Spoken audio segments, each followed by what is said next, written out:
Bismillahirrahmanirrahim.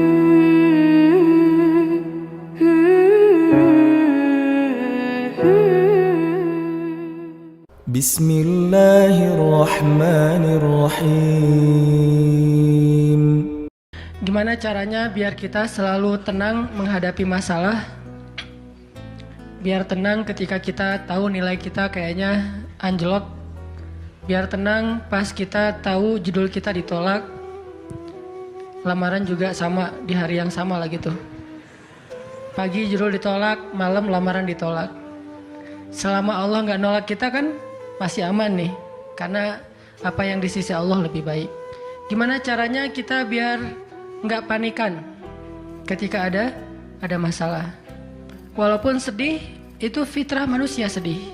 Cuman ada yang sedihnya wajar, ada yang sedihnya sampai berlarut-larut atau putus asa.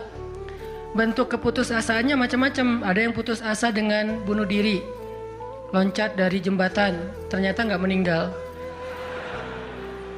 gagal bunuh diri gitu kan. Ada yang putus asanya dengan cara ngelakuin perbuatan dosa, kayak mencuri atau udahlah saya mah nggak mau peduli lagi dengan hal haram, yang penting saya ambil aja semua proyek gitu. Nah ini putus asa. Ada yang putus asa dengan nggak mau lagi bertaubat. Dia ngerasa aduh kayaknya saya nggak pernah nasuhan nih taubatnya. Taubat ulangi lagi, taubat ulangi lagi. Kenapa kita berputus asa minta ampun ke Allah, padahal Allah nggak pernah putus asa mengampuni kita? Kan aneh nih. Allah tuh nggak pernah putus asa mengampuni kita, nggak pernah bosan menerima taubat kita. Allah nggak pernah bilang lo datang ntar pasti besok buat lagi, enggak. Padahal Allah maha tahu kita mungkin besok masih ngelakuin dosa yang sama. Asal kita datang, Allah langsung terima. Seolah-olah Allah tuh kayak husnuzon banget sama kita. Walaupun pastinya Allah tahu tentang apa yang akan kita lakukan di masa yang akan datang. Ini artinya kenapa seseorang jadi putus asa, jadi berhenti untuk mencoba, jadi tidak lagi berharap apa-apa, jadi pesimis, jadi tidak survive dalam masalah, jadi penuh khawatir menghadapi hidup. Ada masalah dikit kayaknya udah kiamat dunia, padahal kuota habis doang nih. Langsung aduh kuota habis jam 11 malam. Biasanya kan jam 11 itu jam chatting tuh sampai jam 1. Atau jam 11 malam kuota habis, padahal tadinya pengen ngebangunin dia.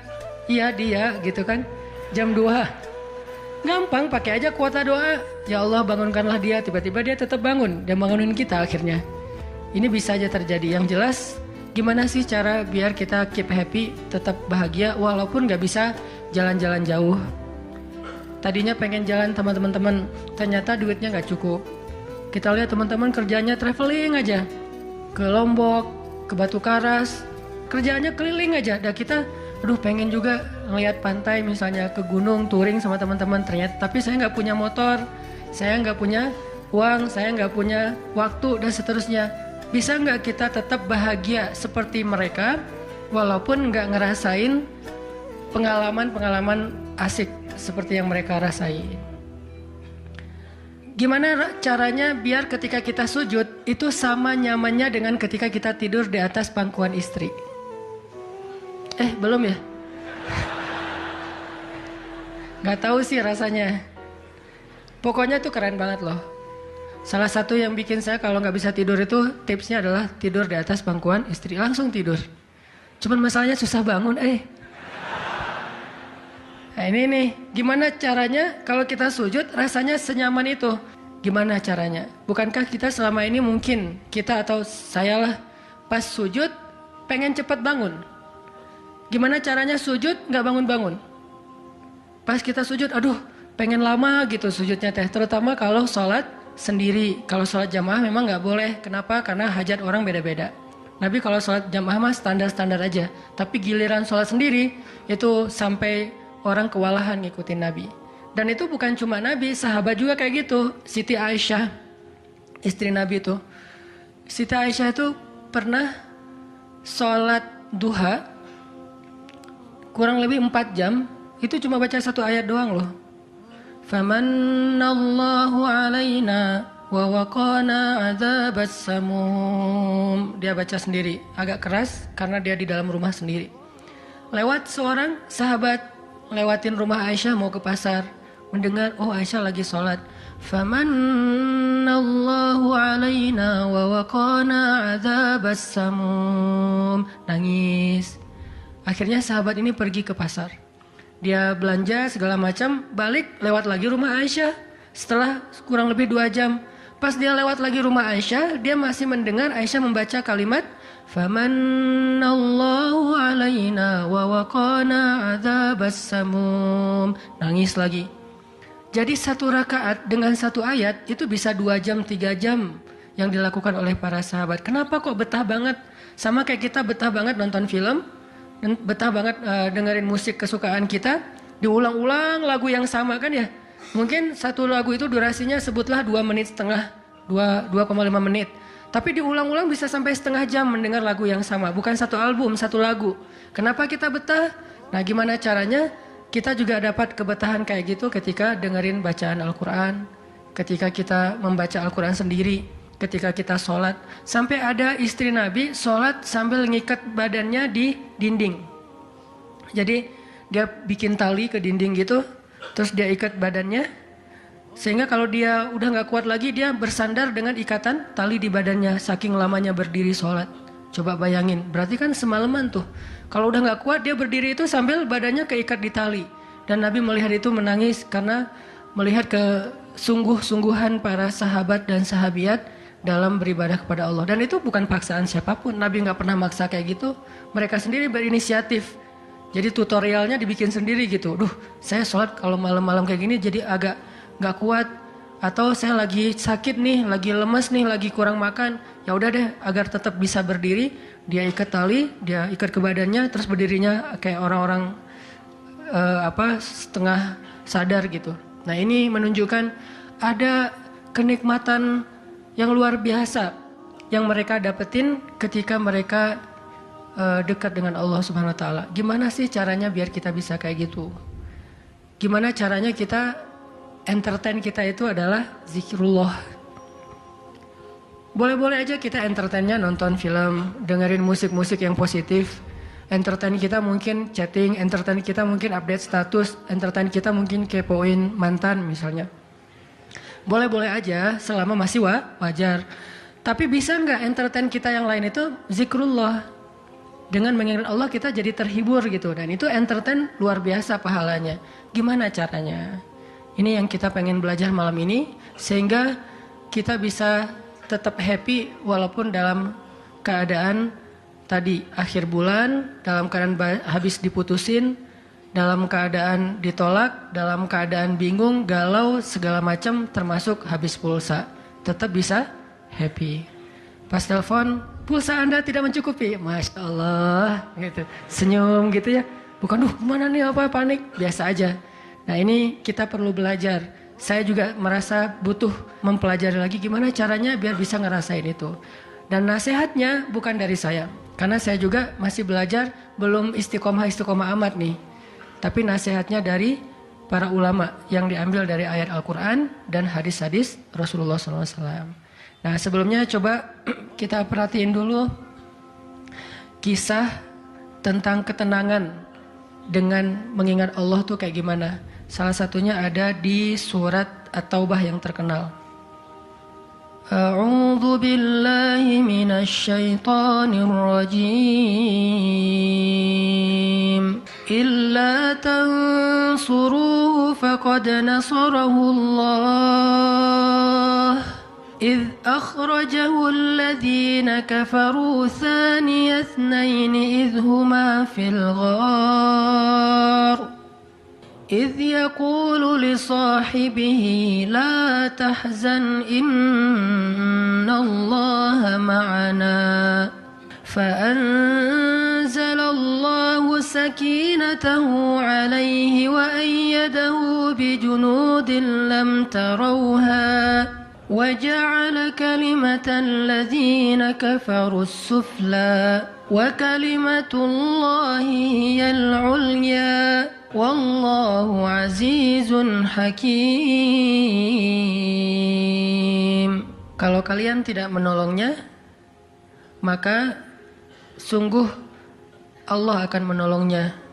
Seperti ketika orang-orang kafir mengeluarkan dia dari kota Mekah pada saat dia menjadi salah satu di antara 2 orang yang berdiam di dalam gua, yaitu Gua Thur. Ketika ia berkata kepada sahabatnya, yaitu Abu Bakar, dia di sini siapa? Rasulullah SAW. Ketika dia berkata kepada sahabatnya, la tahzan, innallaha ma'ana. Janganlah kamu khawatir, bersedih, takut, itu sama. Sesungguhnya Allah bersama kita.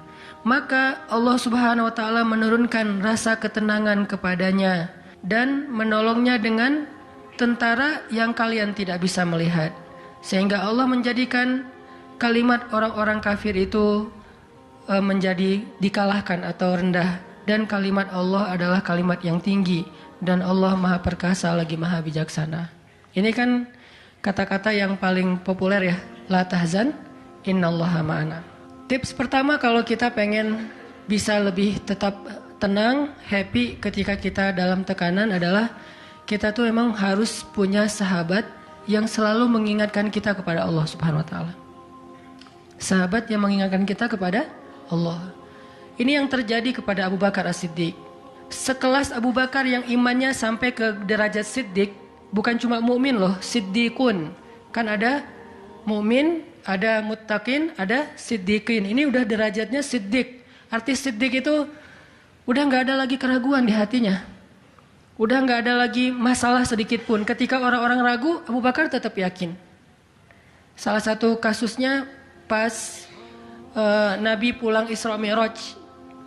Nabi bilang bahwa saya baru pulang dari Palestina dan baru naik ke langit semalam. Diberitakan ini kepada orang-orang kafir Quraisy, tapi orang-orang kafir Quraisy nggak percaya. Lalu ketika para sahabat-sahabat lain mendengar, mereka kayak ragu-ragu gitu, bener nggak ya, bener nggak ya? Lalu ketika ditanya kepada Abu Bakar, ya Abu Bakar, lihat tuh teman kamu makin gila aja. Emangnya kenapa, kata Abu Bakar? Dia ngaku-ngaku baru pulang dari dari Palestina. Dia ngaku-ngaku baru pulang dari langit. Katanya Isra dan Mi'raj semalaman, dalam waktu 1 malam. Lalu Abu Bakar bertanya, siapa yang bicara kayak gitu? Dia atau kalian?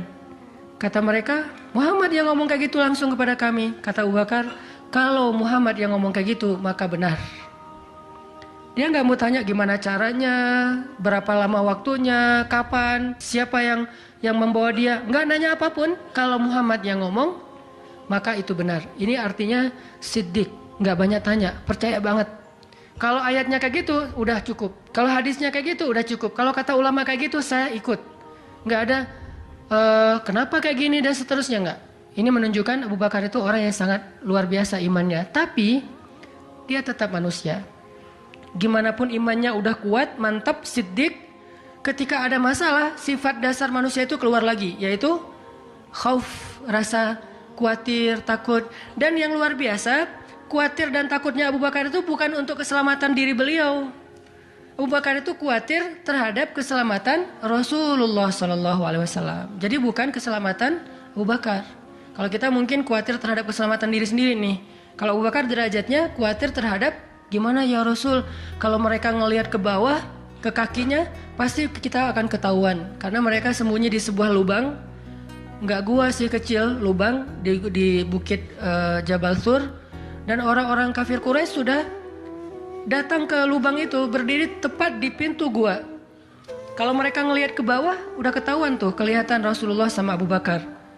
Sehingga Abu Bakar berkata, ya Rasulullah, kalau mereka ngelihat kita sedikit aja ke bawah kaki mereka, mereka akan menemukan kita. Gimana ini ya Rasul? Saya khawatir terhadap keselamatanmu. Apa kata Nabi? Ya Abu Bakar, ma dhannuka bisnain, Allahu salisuhuma.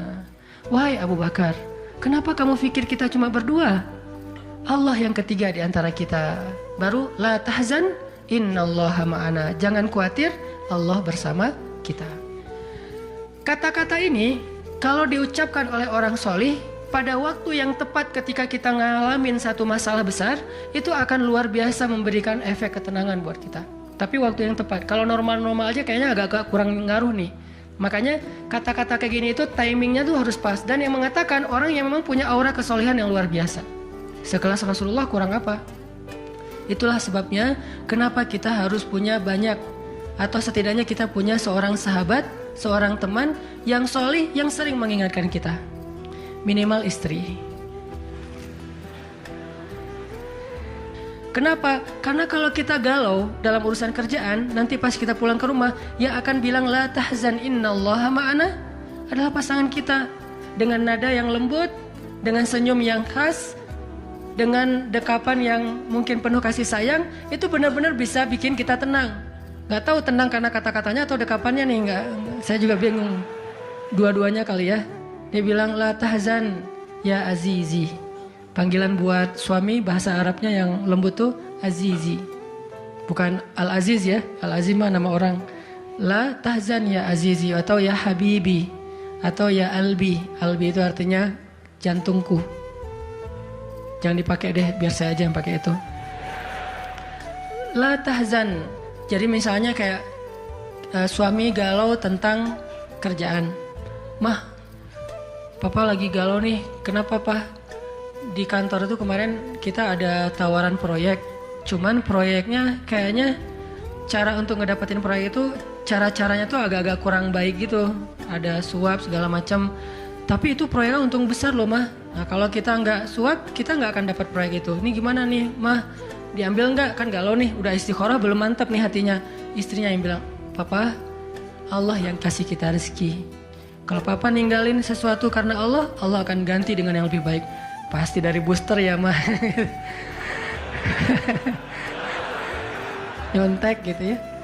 Nah, kalau dia ngomong kayak gitu kan jadi mantep nih. Kayak saya juga pernah ngerasain lagi kayak sedih gitu, lagi galau karena satu urusan. Istri mengatakan udah serahin aja sama Allah. Kan jadi mantap kan hatinya. Hal-hal yang kayak gini nih. Kalau belum punya pasangan, temen. Sehingga Nabi mengatakan almar'u ala dini khalilih. Seseorang itu bergantung loh kepada tingkat kesolehan temannya. Kalau temannya soleh, insya Allah dia akan terjaga oleh teman itu ketika dinasehati, diingatkan. Saya aja ngerasa banget yang kayak gitu.